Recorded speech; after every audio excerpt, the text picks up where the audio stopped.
High, তোমাদের সাথে আজকে আমি শেয়ার করছি আমার ফুল ডের what I it in a day. সকাল থেকে ডে স্টার্ট হয়েছিল আমার বাদাম জল দিয়ে। আমি রোজই চেষ্টা করি 6টা করে আমন্ড খাওয়ার, আর 2টো আমার ছেলেকে দিই। এইভাবেই এভরিডে সকালটা স্টার্ট হয়। দেন আজকে ছিল সানডে, তো সকালের ব্রেকফাস্টটা তো অবশ্যই একটু তো ভালো হবেই। তাই মা আজকে সকাল সকাল বানিয়েছিল হচ্ছে লুচি, তার সাথে ছিল ঝুরি আলু ভাজা। আলু ভাজাটা মা খুব ভালো বানায়, ভীষণই টেস্টি হয়। আর এখানে আমি আর ছেলে দুজনে নিয়ে বসেছি সকালের ব্রেকফাস্ট। আর ওকে তো দেখলেই কিছুতেই খাবার খায় না। খাবার খাওয়ানো আমাদের কাছে একটা হেডেক। খাবার তো খাবেই না, কিছুতেই না, নানা রকমের শুধু বাহানা করে। 2টো লুচি ও পুরোপুরি খাবে না। আর আজকে একটু আমি ভাবলাম অন্য কিছু বানাই। মা আজকে বাজার থেকে নিয়ে এসেছিল চিকেন। এটা ব্যাঙ্গালোরের স্পেশাল বিরিয়ানি, এটাকে ডন্নে বিরিয়ানি বলে। যারা ব্যাঙ্গালোরে থাকে তারা তো অবশ্যই জানে। আর আমার এই বিরিয়ানিটা খেতে বেশ ভালো লাগে। এই বিরিয়ানিটা বানানো হয় গোবিন্দভোগ রাইস, জিরা রাইস দিয়ে। নর্মাল যে আমরা বিরিয়ানিতে long rice, basmati rice use করি সেটা হয় না।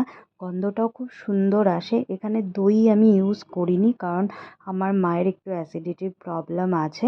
তাই যতটা সম্ভব কম তেল দিয়ে খুবই সিম্পলভাবে করেছি। তোমরা তো দেখলেই কতটুকু তেল দিয়েছি, একদমই না দেওয়ার সমান। আর নর্মাল যে খাড়া মশলা লাগে সেগুলো প্রথমে হোল মশলাগুলো দিয়ে নিয়েছি।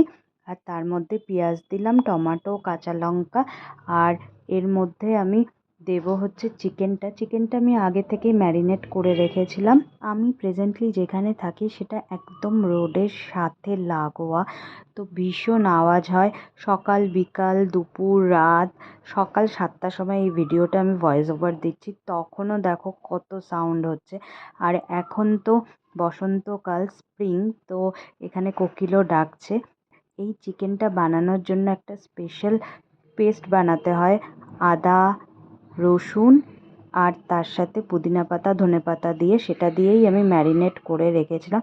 তো প্লিজ সাউন্ড এলে একটু ইগনোর করো।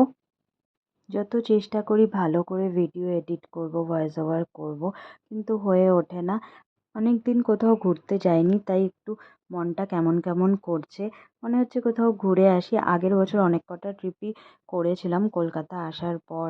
ভিডিওগুলো এখনও আপলোড করে উঠতে পারিনি। তোমরা তো জানোই আমার সব ভিডিওই একটু লেটে লেটে আসে। দেখো, শিবরাত্রির ভিডিওটা আমি 1 মাসের বেশি পরে এডিট করতে পেরেছি। অনেক কিছু শেয়ার করার থাকে তোমাদের সাথে, ভিডিওগুলো পড়েই থাকে, কিন্তু এডিট করার সময় হয়ে ওঠে না। কারণ হেক্টিক শিডিউল, ভীষণ packed up with lots of work. তোমরা বিশ্বাস করবে কিনা জানি না, যেদিন বাড়িতে থাকি সেদিন যেন কাজই শেষ হয় না। সকাল থেকে করেই যাই কত যে কাজ। আর এই বিরিয়ানিটা ভীষণ ভীষণ ভালো হয়েছিল। আমাদের কলকাতার বিরিয়ানির মতো অয়েলি নয়, ভীষণই হেলদি একটা মিল। একবার ট্রাই করে দেখতে পারো। Bye bye, take care.